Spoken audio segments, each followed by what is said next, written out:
Lucy took off the clothes she was wearing, stroked up her long hair, about to take a bath. A man came quietly into the room, watching her from outside the glass door. When Lucy came out of the shower, the man also used a knife to help push down the towel. Lucy didn't know anything about this because she was blind. She called out her boyfriend's name as she walked out, and her boyfriend was already in a pool of blood. Lucy couldn't see. The man's blood was spreading beneath her feet. Finally, Lucy's foot slipped. She felt the man's body along the blood on the ground. There was a knife on the body. Lucy knew instantly that something had happened. In her panic, she ran into the man's arms. The man's name was David. He was a thug. He was the one who killed Lucy's boyfriend. He found out that Lucy was blind and he wanted to tease her. He kept throwing things in front of her to scare Lucy, but Lucy wasn't intimidated. She turned around and ran to her room and locked the door behind her. Then she took out her computer and tried to write an email to the police. But just as the email was about to be sent, David broke the window and entered. He pinned Lucy to the floor. Then he tied Lucy to the bed. He grabbed a towel and wiped the blood from Lucy's leg. She felt his fingers moving around. Lucy cried out as she couldn't take it anymore. The man finally let her go. He went on to tell Lucy, "Your man has stolen something important from me. If you give it up, we promise not to hurt you." Lucy was confused. She didn't know what David was talking about. The man took out a knife and tried to threaten Lucy. That's when his cell phone rang. While David was answering the phone, Lucy pulls open the cupboard, put on her clothes, and hid her camera behind her back, waiting for David to return. Lucy rushed to escape. Luckily, she knew the terrain of the house like the back of her hand. She quickly made her way to the basement. She hid in a small corner. When the security guard heard the commotion and came over, Lucy shouted, "Tell the security guard not to come over. Call the police." But the security guard overestimated his own fighting ability. He just grabbed a tool and rushed in. He was killed by David, who was in the shadows with a few moves. Lucy heard the commotion. She knew the security guard was in danger. He stumbled to the back door. He rushed out in one go. Lucy fled to the street, shouting for help to passers-by. A young couple was about to help her. Half-heartedly, a middle-aged man claiming to be a policeman appeared. He showed his ID and sent the couple away. Then he said to Lucy that he would take her to the police station. However, he just took Lucy around the block, back to Lucy's apartment. Lucy knew the place too well. She knew right away that something was wrong. Lucy is blind. Her boyfriend was killed in the house. Lucy managed to escape to the street by a middle-aged man pretending to be a policeman, took back to her apartment. As soon as she entered the apartment, Lucy sensed that something was wrong, so she asked the middle-aged man to borrow her cell phone. She said she wanted to call her family, but the middle-aged man didn't care. Instead, he pressed the elevator. Before Lucy could react, David had already embraced her from behind. So these two people are together. The middle-aged man told Lucy they were a group of robbers. Lucy's boyfriend was with them. Not long ago, they made a big robbery. But Lucy's boyfriend took the money for himself, and he was hiding in Lucy's house. If Lucy gave up the stuff, they promised not to hurt her. Before Lucy could say anything, but David said, "Save your breath.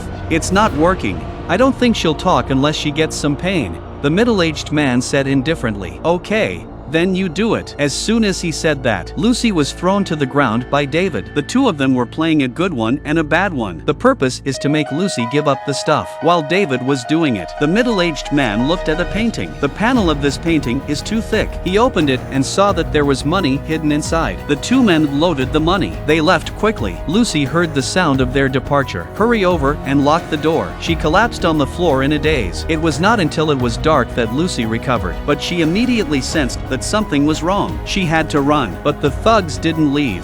They pretended to leave because they wanted to watch Lucy secretly, because what the boyfriend stole wasn't money. It was 30 diamonds worth, a lot of money. The diamond necklace around Lucy's neck. It was made from those diamonds. When the middle-aged man saw that Lucy still wouldn't talk, so he picked up Lucy's cat. Lucy insisted that she didn't know anything about it. The middle-aged man lost his confidence. He threw the cat out. This behavior caused David's displeasure. David is a cat lover. He couldn't stand the middle-aged man's behavior, so he argued with him. She heard them fighting, so she quietly climbed up to the roof. She heard the sound of propellers. It was a helicopter on patrol. She waved her hands desperately. The sound of the propellers got closer and closer. Lucy knew the police had seen her. She was about to be saved. A pistol was pressed against his waist. Man puts the gun against Lucy's waist, threatens her to wave with him. The police thought they were a couple. didn't want to meddle and left. The man saw Lucy was so unfaithful. He made a move to throw her down the stairs. Lucy then let go. She said there was a safe in the house. Lucy was tied up in the storage room. 2 thugs were outside cutting the safe.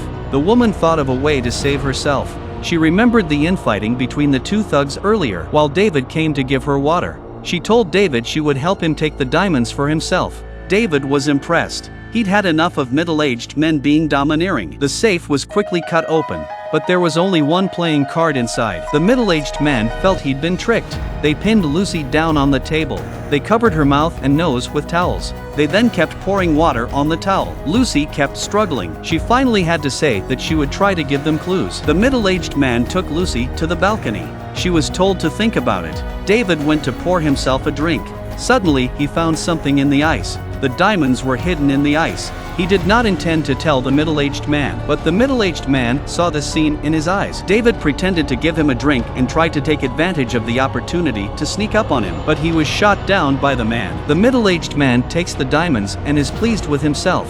Lucy stabbed him in the back with a steel fork. As she runs away, she steps on the gun and the diamonds that have fallen. When the middle-aged man came after her, Lucy was already prepared. The middle-aged man didn't give Lucy a second thought. How can a blind man hit a man? But as soon as he moved, he was shot in the arm. Seeing that Lucy's ears were so powerful, he didn't dare to make a move for the time being. But then fireworks suddenly went off in the sky. Lucy's hearing was disturbed. Seeing that the situation is not good, she picked up the diamonds and threw them downstairs one by one. The middle-aged man saw this and immediately jumped on her. The diamonds were about to be grabbed. Lucy's gun was aimed at his abdomen. As the shot rang out, Lucy gave a push. The middle-aged man flew out like a kitten. After the crisis was over, Lucy did not rush to call the police. Instead, she put the diamond back into the freezer tray, filled with water, and froze it in the unobtrusive freezer. From her skillful movements, it was easy to see she knew about the diamonds all along. I have to feel that this is money rather than life. Although she won in the end, but the slightest mistake in the process, her life could be lost. I really can't underestimate any women, even if it's a blind.